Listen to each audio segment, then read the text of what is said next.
Hey there, Leo rising. How you like that? The way I said that? Hey there, Leo. You're shining bright, aren't you? You're shining. Oh, of course you are. That's how I'm going to start my April 2023 forecast for you, Leo rising, is acknowledging you in that way. You know, when we get to the beginning of April, it'll start with April 3rd here. The planet that deals with communication, Mercury, enters the sign of Taurus. This is going to happen in the part of your world and chart that deals with your career and how you show yourself publicly, in a sense, your status or the stage that you like to stand upon. And sometimes you Leo risings, there's some shy ones out there, right? We call them off-stage Leos. They're not necessarily the typical Leo that puts himself out there all the time. They're kind of off to the side because they're sensitive, a different creative thing going on, but they want to be out there, whatever the case is. The planet that deals with communication, how you formulate your ideas, thoughts, and opinions is going to be happening in that public status career part of your chart. Why am I saying this? I'm going to fill in the blanks during this video because at the end, you're going to see why I'm talking about this, okay? So listen, just make sure you have your head together here, at least in the beginning here of the month. When we get to April 5th, we have a major full moon that happens in the sign of Libra, and this is going to happen in the part of your chart that deals in the sense of how you formulate things in your mind, what you do with the immediate information that you take in and how you formulate it, congeal it, put it together, and then how you express it in your immediate surroundings, and pretty much how you engage with certain things around you in an immediate way. Could be with people, could be with siblings, could be with your neighbors. Whatever the case is, you could see how the mind story is part of this, and this full moon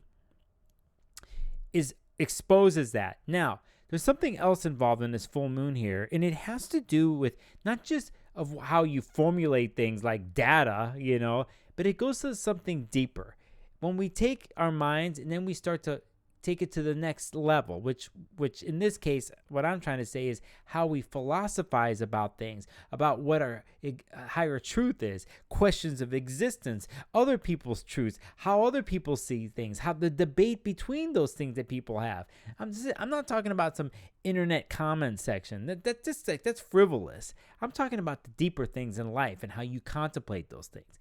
There's the data and the quick ways you formulate around your immediate surroundings and with people. Then there's the deeper conversations that you have about philosophy and ethics and what your highest truth is. This full moon is all about it, and it will expose some things that maybe you're not used to, or that you missed, or that you want to reclaim. And it's an ongoing story when it comes to the deeper thoughts of life that you've been actually secretly, I think, going through. So I think this full moon on the 5th exposes some of that, brings some pieces together that you could put together and have a more a grounded approach to higher level thinking and philosophizing.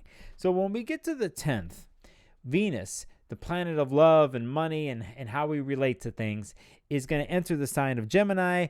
And I think this is a good thing for you, because I think here, with everything else that's been going on, where it enters in and how it's going to function for you is in a place that it's a social place. It's a place that deals with how you connect with others that are part of your code, part of your community, part of a group. It could be a group online or a forum, right? It could be a place where, in a sense, not only do you speak your truth, but like you kind of say like, hey, this is what I would like to do, or this is what do you think about this? These are some of the visions and hopes that I have, and then the crew, supposedly, if it's flowing right, they're going to be like, yeah, we support you in that, and then you'll hear their wishes and dreams and hopes too. That kind of dynamic there will be in play here for April and into May. So when we get into the 19th, 2 weeks later, after that big full moon I talked about, we have another lunation, and this time it's a new moon in Aries, but it is a solar eclipse. Now, eclipses are intense. They bring in lots of energy and a tendency to suck a lot of energy out. It's just how it functions for you. Here, this is happening in what I talked about earlier about the higher level thinking, the higher level philosophizing. You know, a lot of times we acquire this higher level, or what truth means, in its many different forms, by going and seeking out and acquiring truth or studying it. We do books, we go to workshops, we find a mentor, we travel, we go to places we would never have gone to, and we are exposed to systems and ways and the way people communicate and what their truth is. And we take all that, and sometimes we're like, well, that's not really mine, but I find it interesting. And sometimes you incorporate some of those things into your life. This solar eclipse is going to bring that theme again. This whole month now, if you notice, it has to do with how you basically stand in the world and how you think, and then not just like calculating math and numbers and basics. There's that part too, but there's something else. It has to do with that other something, of the meaning of things. And so this is important, and I want you to sit in those places this month. And when you catch yourself like pondering, and it's on a deeper level, let yourself be there. Let yourself wander in those places. Let things flow, and take pieces out and put pieces in. The reason why I'm telling you in this way is because when you have full moons and eclipses like this, a lot of times there's certain like things that don't work anymore. And in this area of a truth or higher truth that you might have lived by in the past, some of those things might not be flowing like they used to. And you start to realize, hey, maybe they used to work for me, but it doesn't anymore. So you have to come to those realizations yourself. Does it happen in the month of April?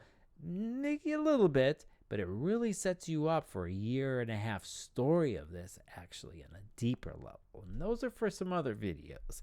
Listen, when we get to the 21st, that planet of communication, Mercury, that entered the sign of Taurus, that dealt with, in a sense, where you speak in the career part of your chart, that stage you stand on. Do people hear you? Do they see the value of what you have to say? The values of how you deal with resources in those areas of career and public status?